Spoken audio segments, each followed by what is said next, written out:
when me and Beth could go out. It was exhilarating, it was relaxing.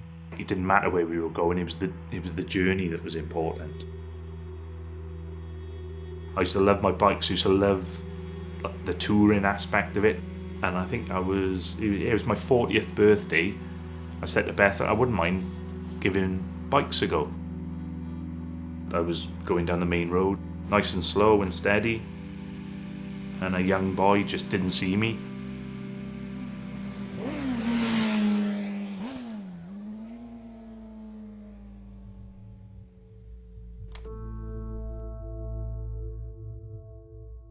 I was minutes from dying on the side of the road. I can only recall things that people have told me about the accident. Mentally, it was the toughest thing I've ever had to go through. There you go, Jonesy. Give it to you. I can remember going into you and you saying, I've told them to take my leg. Just told them that they can go. It's no good to me. And I think that's when I knew that things weren't quite right with you and your mind, yeah. Right. No matter how much people tell you to look forward, it's so difficult not to look back and just feel distraught sometimes. It's a feeling of helplessness.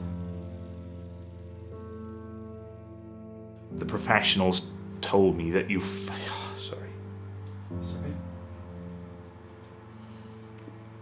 They told me that you feel grief, and I never understood what they meant until you start to realise how it affects your day-to-day living.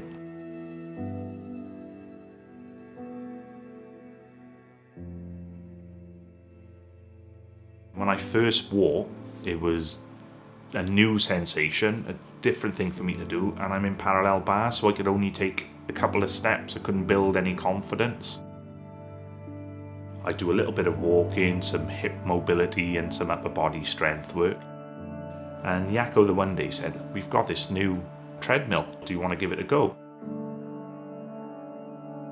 So I get on it and I'm walking, all of a sudden he's saying, right, I'll put some objects in your way.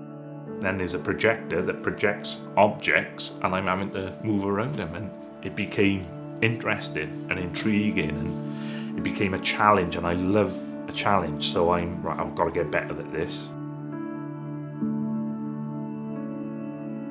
There was all different types of functions I could do. I could walk in a slalom, in a straight line, over stepping stones, over obstacles. And when Yakko explained to me that it was intuitive, so rather than just randomly send them out, it was so clever that it would work out my stride patterns and then put an object exactly where I wanted to put my foot.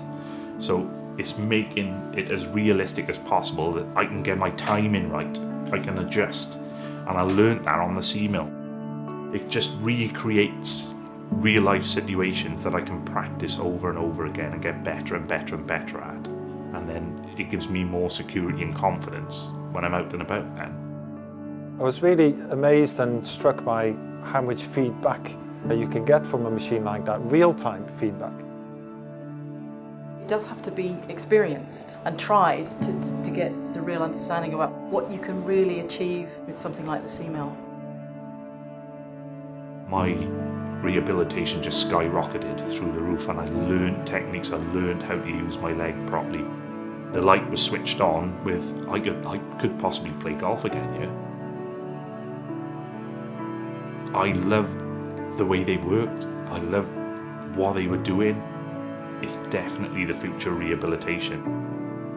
You have to instill in people that they can do it, that they don't doubt themselves, and you understand that there's always a way around your disability to allow you to do it.